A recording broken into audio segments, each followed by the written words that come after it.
Hello, everybody. It's Trip. It's CEO Jimbo, and I have another video for you. This is take two. I'm um, experimenting with the horizontal format. You'll see,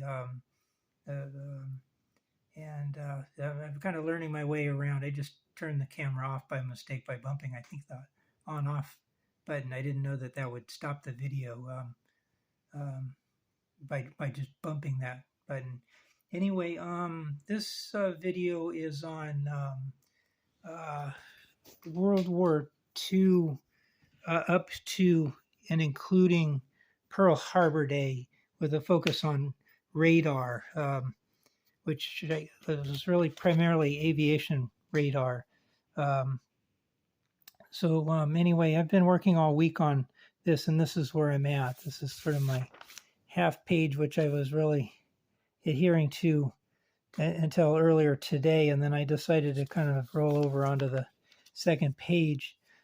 This is the first of a series, I think. I haven't really counted out how many, but there's probably at least two uh, episodes that will be kind of on this same subject, and probably kind of throw in Thanksgiving a little bit too, and so on. Anyway, it's Halloween night. It's about 11:15 p.m. and I'm sort of getting towards the end of my day, and I have kind of one more project that I plan to work on before turning in. So try to keep it short.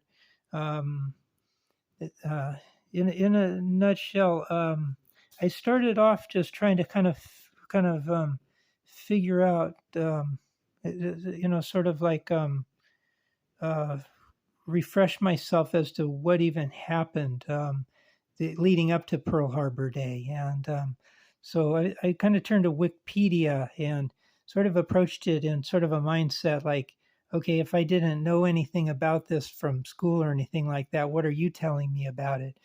And I kind of end up scratching my head a little bit where, Germany invaded Poland, and then sometime later, Russia invaded Poland too, all over this radio tower, somewhere, this tower. And I'm not quite sure exactly where this was. And I was really looking at making a model and working on all that rigmarole to kind of figure out, how, something about a false flag operation. But then I turned to radar, and this thing is a cavity magnetron, and it's sort of like there was kind of the starting of radar development prior to Pearl Harbor Day, with sort of some basics, and then somebody came up with this uh, microwave one. The first ones were just radio frequency, um,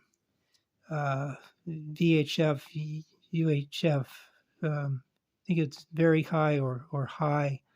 Um, and then the newfangled one was microwave, and somebody kind of put forth here that this was like the biggest development in the whole. The magnetron was later described by American military services as the most valuable cargo ever brought to our shores. It was invented over, I think, in UK, United Kingdom, and due to the war effort and the Allied troops getting together, the UK people kind of flew this thing over to the US and started to explain to scientists. Even MIT had kind of a unit, which is kind of right in this general area. And they developed that further, and then everybody came out with their own radar. UK was calling it RDF, range and detection finding. On the enemy side, the Germans we're calling it FUNMEG or something like that, radio measuring, and so on. And there was a kind of a thing about that it was initially designed to pick up air traffic, air to air, and somebody was using it and was starting to discover that it was picking up boats on the surface of the water and so on. So there was sort of this uh, ASV Mark II that was developed, an air-to-surface vessel, where they would put these on and go look for ships and so forth.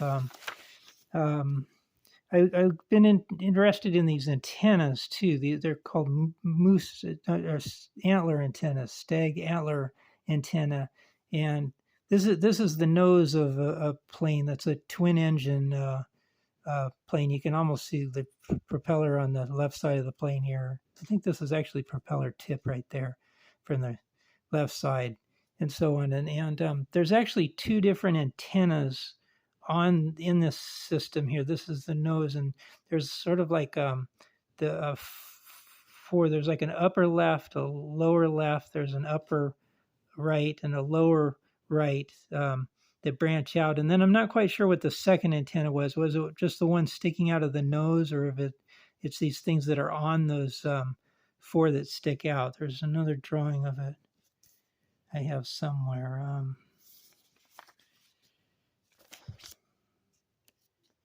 Right here is kind of the same plane here. This is the nose here.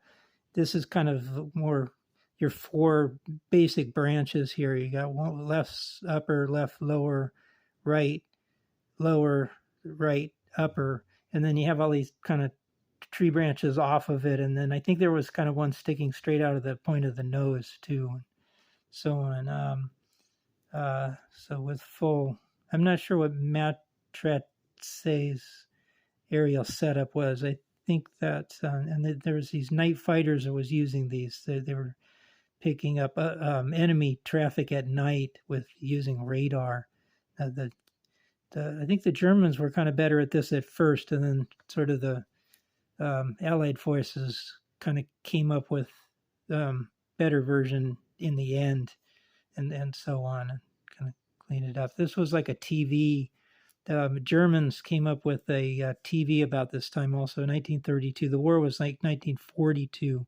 This is like a lady sitting on a chair somehow and watching. I think this was kind of the screen right here, and all this was sort of like the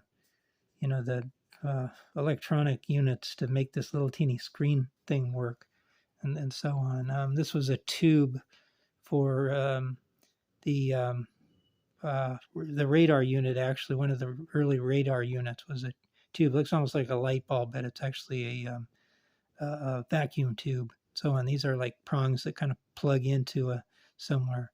So on, and this was the emblem insignia of Telefunken German, and so on. This is a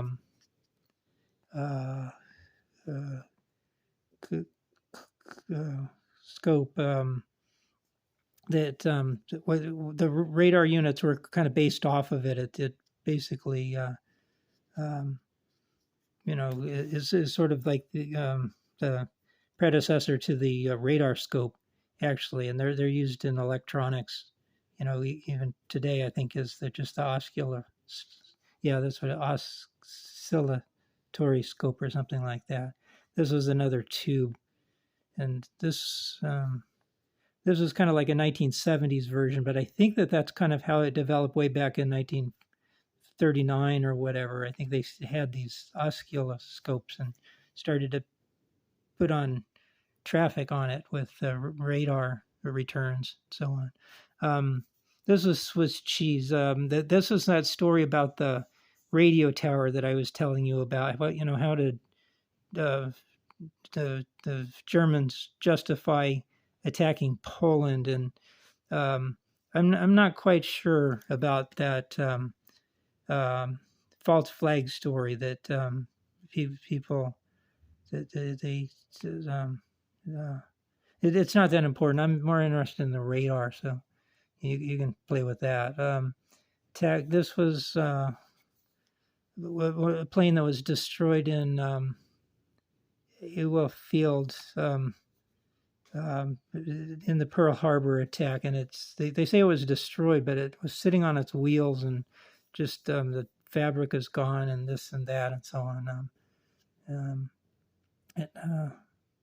it turned out to be not too important. And I'm sort of not done. You maybe see in a later video me sort of adding some notes on top of this and so on. So that's about it. It's Halloween night. Remember this story here. Remember autopilot. We kind of have moved from autopilots. This is the inflatable autopilot in the humorous movie Airplane. So we've moved on to radar, and I think we're going to kind of stick with pre-World War II, the development of Pearl Harbor, the onset of Pearl Harbor, and talking about radar and radios and just the navigation involved in that aspect of the war. So anyway, I hope you like this. I hope it's useful to you. Thank you for your time. Be well. Happy Halloween. It is Halloween tonight, and so on. Belated Halloween, because you'll see this after Halloween Day and so forth. Have a good one. And like I said, I'll probably include Thanksgiving in the spirit of this video. It'll be kind of, I keep working on the Pearl Harbor theme until after Pearl Harbor Day on December 7th. Be well. Thank you. Please give a thumbs up and subscribe. Thank you. Have a good one. Bye.